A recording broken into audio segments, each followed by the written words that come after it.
But our daughters were used by God to save our marriage, and this is how, because what Keally did and what Jamie did allowed us to be saved. Valley Forge Baptist Temple for me.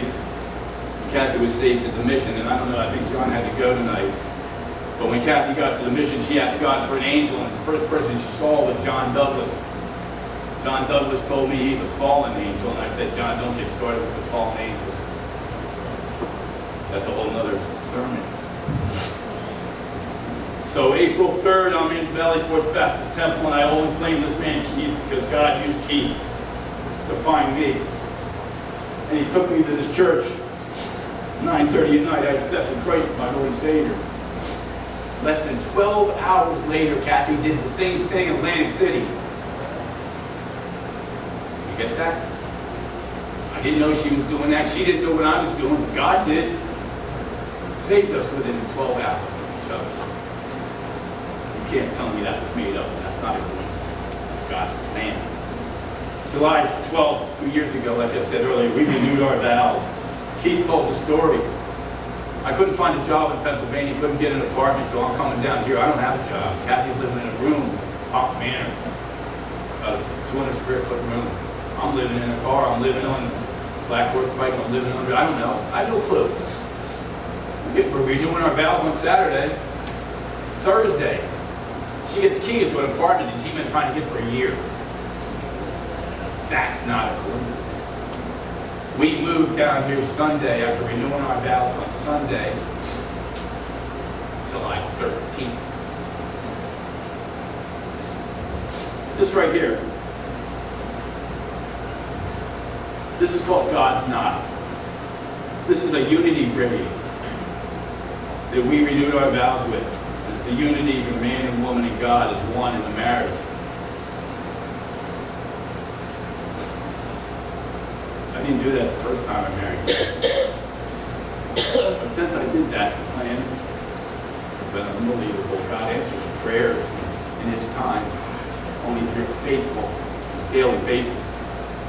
32 years to the week, we moved to Ocean City. We met in Ocean City. That's a circle of life. 3 years to the month, we came back. Devastating. See you later. Have a nice life. I'm done. I want to tell you the last 4 months, and then I'm going to close, Keith. The last 4 months in Ocean City, complete bliss. Do you know what bliss is? Have you experienced bliss? Do you know what nirvana is? Do you know what heaven is? No, but I'm pretty sure I was in heaven with my wife for the last 4 months. I walk to work. I can get there in 5 minutes.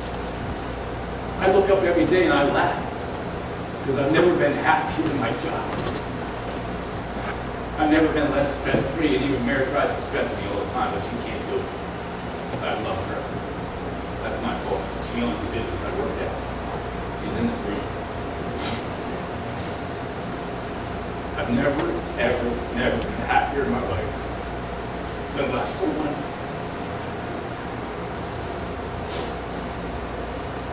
June 16th, I wake up. Kathy's on the floor and she's unresponsive. Now here's the hardest part of life. You can't make somebody do something they don't want to do. You can only make people do something they want to do. And I tried 30 years to get her to quit. She had episodes with cheese, and the cheese triggered her COPD. That's a breathing disorder. And she masked it. No, it's just the cheese. I eat too much cheese. I knew she had breathing issues. Nothing I could do.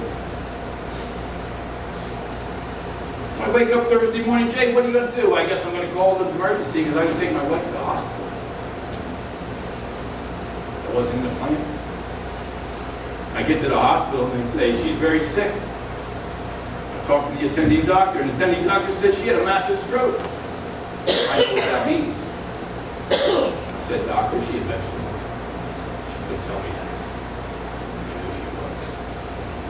I didn't come to the realization that she was on life support when I got to the emergency room. Not until in the afternoon when the doctor says, Jay, what if her heart stops? I go, what? She's on life support. I go, what? Yeah, the breathing tube down there goes on life support. So what happens? I take that out. It's over. That's how massive this stroke was. This stroke had brought 2 arteries to the brain, cut blood circulation off. It's over.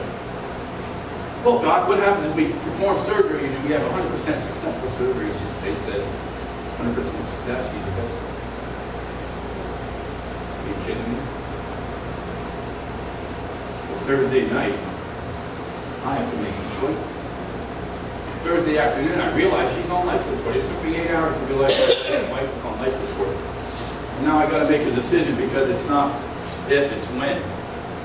When do I get to have the nurses take life support? I missed that now. But Thursday night, Keally got a chance to come down. And here's where the miracles start happening. Here's where God, if you don't have God in your life, today's the day to accept Him. She starts talking to her mother on the deathbed. Her mother starts crying. Kathy's a vegetable. She's not supposed to have any sign of emotion. We got a doctor in the back room. He'll correct me if I'm wrong. She starts crying. Big tears. Dad, I need tissue. What? Mommy's crying. Because she heard every word that Keally said. So I go home that night realizing that Friday I have to unplug. Here's where it gets good. I'm praying for a miracle. Not a little bitty, teeny tiny miracle. A miracle the size of the universe. And those of you who know the Bible appreciate this because I asked God to raise her like Lazarus from the dead. Purer than pure, whiter than white, without a blemish. Like my newborn baby granddaughter. Perfect in every way. And Lord, if that's not your will, then I ask you to keep her alive so my baby can come up and say goodbye to her mother.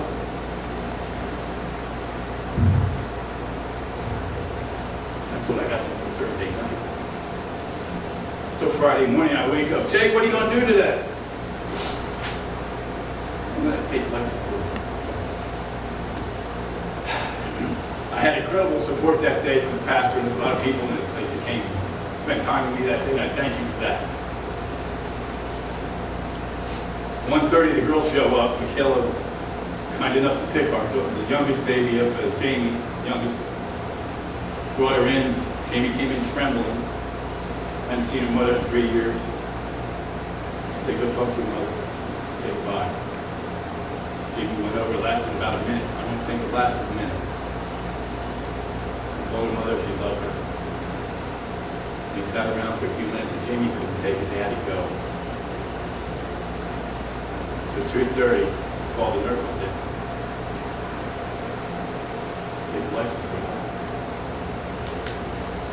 So they take life support out, and the heart rate monitor says 67. And starts going down pretty much 66, 65, 64, like that.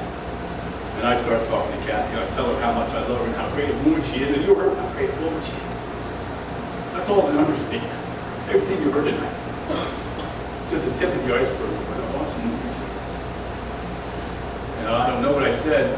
Ask Pastor, ask Kim, ask Karen, they were there. Little Kayla. My doctor told me. Still spell your name wrong. Kayla will tell you how to spell it right. She's the original Kayla. Her name was Keally. So I'm talking to her, and about her heart rate's about 40. And if you know anything about 40 and 30, it's about over. And I turn my head. The pastor says, Jay, and I look up, and the heart rate monitor says 0, and I'm holding her hand. I look at the clock, and it says 3 o'clock. Friday afternoon, Good Friday, 3 o'clock. That's when our Lord and Savior. Depending on what story you listen to and who you believe. I felt really good about that because when I left the hospital, I looked up and it was a glorious day. The sun beating down on me, and I knew she was happy. But here's what I'm going to tell you about something that's really important to me. First thing that happens when you're conceived, your fetus develops, is your heart develops first. Not your mind, your heart. The last thing that goes, the last thing God took was your heart. But all God wants is your heart while you're alive.